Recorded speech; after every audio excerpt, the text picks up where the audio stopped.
Hello po sa inyong lahat mga ka-crypto. Ako po si Pinoy Crypto Trader at sa video na ito ay atin pong pag-uusapan ang tungkol sa balitang ito kay Shiba Inu. Kung saan ang sabi rito ay Shiba Inu team says they focus on growth rather than 30% to 50% short-term gains. Ayan. Meron na pong isang Shiba Inu team ang nagsabi or naglabas ng kanyang pahayag na sila po ay mas naka-focus po or nakatuon sa pagpapalago dito kay Shiba Inu.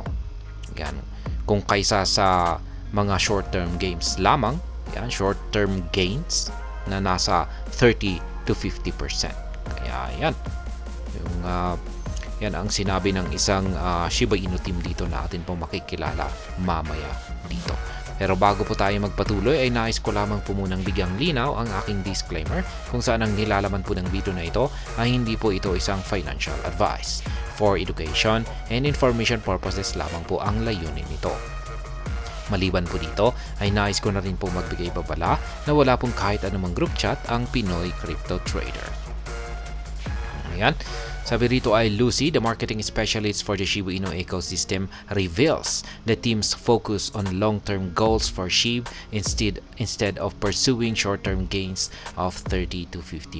Kaya yan, ang Shiba Inu team member na ito ay walang iba kundi ang marketing specialist ni Shiba Inu na si Madam Lucy. At ayan, ayon po sa kanya ay ang kanilang team or ang buong team ng Shiba Inu ay mas nakafocus po sila sa long-term goals ni Shiba Inu. At hindi po sila hindi po sila interesado yan sa mga short-term gains lamang. Kung pag sinabi nating short-term gains ay pansamantalang paglago ni Shiba Inu. Kaya nakatulad po ng 30 to 50%. Malamang yung talagang tinutukoy po niya rito na paglago ay yung umaabot ng 1,000%. Kaya ayan, yan po siguro yung long-term target or long-term gain na gusto po nilang makamit para kay Shiba Inu. Yan, ito po yung actual na tweet ni Madam Lucy. Be careful, under my post, I have zero tolerance for food, FUD, or any insult towards our beloved ecosystem.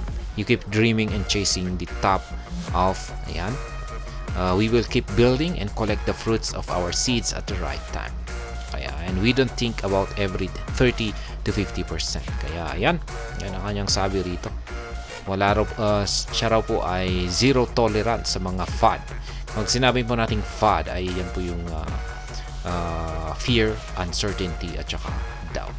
At yung pag sinabi po niyang zero tolerance po siya ay hindi po siya naaapektuhan. Ayan, syempre hindi lamang po siya. Ang buong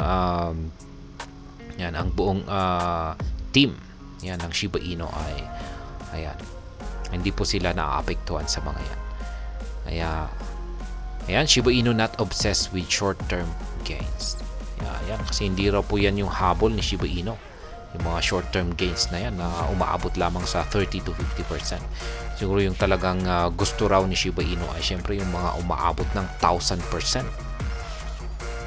Instead, Lucy emphasizes a long-term perspective where the team is dedicated to building meaningful projects within the Shiba Inu ecosystem. Kaya yan.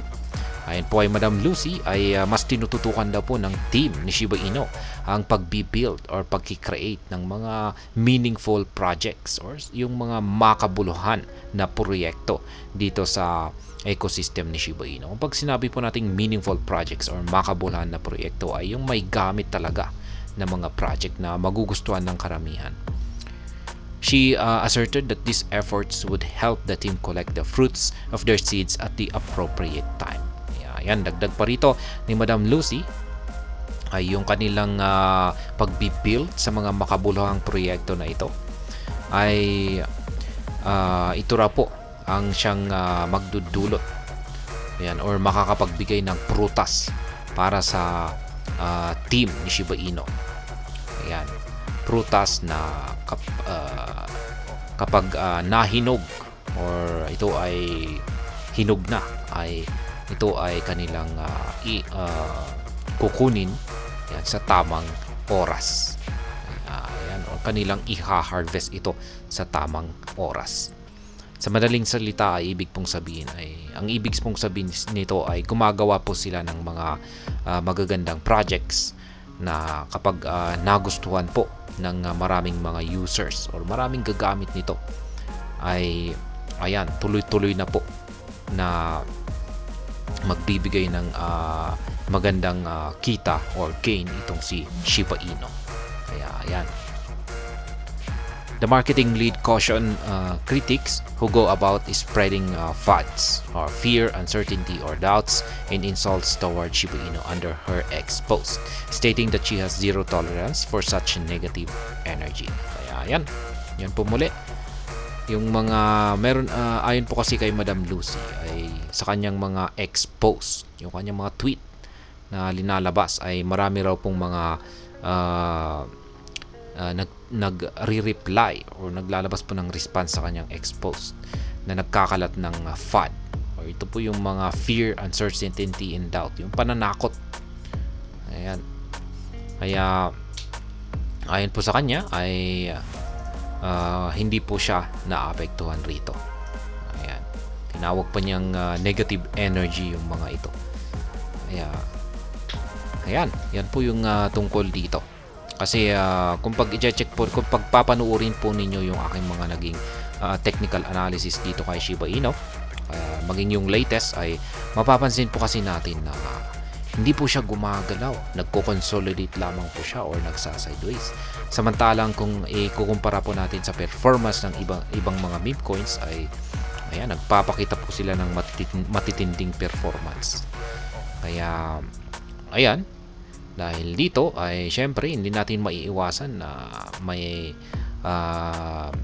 magkakaroon ng kritiko or maglalabas ng kritiko dito kay Shiba Inu. Kaya ayan, naglabas po ng kaya siguro dyan ay ito po yung dahilan kung bakit naglabas ng pahayag itong si Madam Lucy. Kaya ayan, na kung saan ay hindi po interesado itong si Shiba Inu sa mababang gains lamang o mga short-term gains lamang. Yung talagang habol po ni Shiba Inu ay yung malalaking gain at saka yung pang long-term gain. Kaya ayan, hanggang dito na lamang po tayo sa video na ito mga crypto. Sana po ay inyong nagustuhan ang aking paliwanag sa video na ito. Kung inyo po itong nagustuhan ay pakiclick lamang po ang like button nito.